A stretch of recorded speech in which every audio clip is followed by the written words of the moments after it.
Well, friends, it seems not a day goes by where some left-leaning wacko doesn't somehow or another commit another act of white supremacy or some kind of gun control thing where they actually use the things that they want to ban to take the lives of other innocent Americans. A scooter-riding gunman killed an 87-year-old man and wounded 3 others in a string of random shootings across Queens and Brooklyn in New York City Saturday. A 25-year-old man was taken into custody without incident, and his identity was not revealed by police.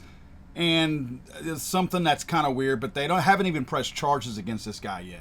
He had a 9mm handgun with an extended magazine, and a scooter was recovered. They say they don't know the motive. It seems his acts were random. Video shows that he's not targeting anybody, he's not following anybody, and he's driving on his scooter. He's randomly shooting at people. The 87-year-old man that he shot, he slowed down, shot the guy. The guy, I believe, died on the scene. It looks like he got an abdomen shot whenever he was hit, and pretty sure he bled out right there, unfortunately. This guy was just randomly driving around shooting at people with what appears to be possibly a 80% lower, a Polymer 80. I'm not trying to drag Polymer 80 into this or anything, but it has a resemblance of a Glock, but it is not a Glock. It looks like it has the proper grip angle, which means it's not a Glock. And of course, the stippling and all that is indicative of a Polymer 80 style weapon. You can also see the little metal tag underneath the bottom of the frame there. Does not look to have a serial number. That is where, if it were a Glock or a serialized gun, you would more than likely have your serial number right there. And this is an oddly pixelated picture. With all the technology we have today, it's not a quality photo, but it does not appear to have a serial number there. So look for the cry of the, quote, ghost gun to come out loud and clear. Now, it looks like they're going to miss their opportunity for another, white supremacy is the greatest threat of this country right now, right? Well, oddly enough, we've talked about it every single time, and 100% of the time we are accurate.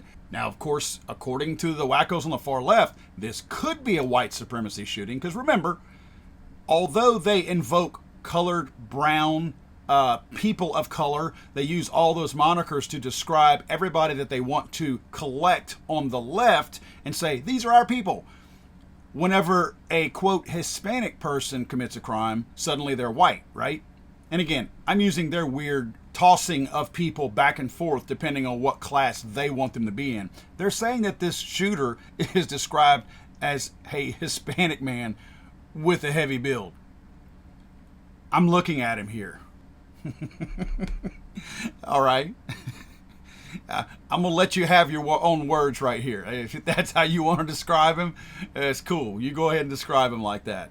Now, this person had not much of a record. He's 25 years old. They say he had a possession of a forged instrument on his record, which, as you can see, that could mean tons of things, from fake money to maybe a fake ID, possibly checks, forging checks.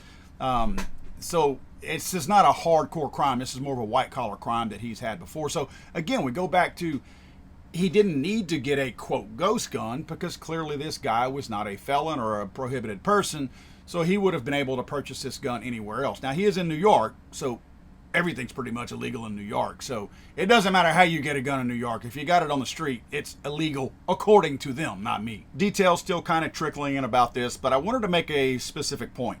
I'm going to use a term here that I don't often use, liberal logic. I know that's kind of like saying a smart idiot. Liberal logic, because it's a ghost gun, this was allowed to happen, right? That's what they're going to say. And because it was an extended magazine, high capacity magazine as they like to call them, that's how this was allowed to happen, right? Nothing to do with the guy, right? The guy is not the reason why this happened. So I have to wonder, using their logic, look at the map of the area that this guy was able to traverse and shoot at people in a very short period of time. Why was he able to do that? Because he was on a scooter. So I wonder if, in order to prevent more copycat crimes or more shootings like this, if we shouldn't go ahead and infringe upon every other law-abiding scooter owner and restrict those rights. Maybe not allow them to go quite as fast. Maybe outlaw them altogether. This is New York, by the way. They can outlaw sodas, guns, and a number of other things. Why not scooters? Maybe we should use their approach to guns and outlaw scooters to make sure that this kind of crazy tragedy doesn't happen again, because clearly this man could not have covered this much ground had he been on foot. So clearly the scooter was the reason why he was able to cover this much ground and shoot this many people. Let's not worry about correcting what's inside the boy's head. Let's worry more about trying to disenfranchise a lot of other people who are doing absolutely nothing wrong except riding a scooter, and see if that solves the problem. Sounds stupid? Those of you on the left, sounds pretty stupid, doesn't it? That's how we feel when we hear your gun control argument. God save the Queen, man. I'm sorry, I thought this was America.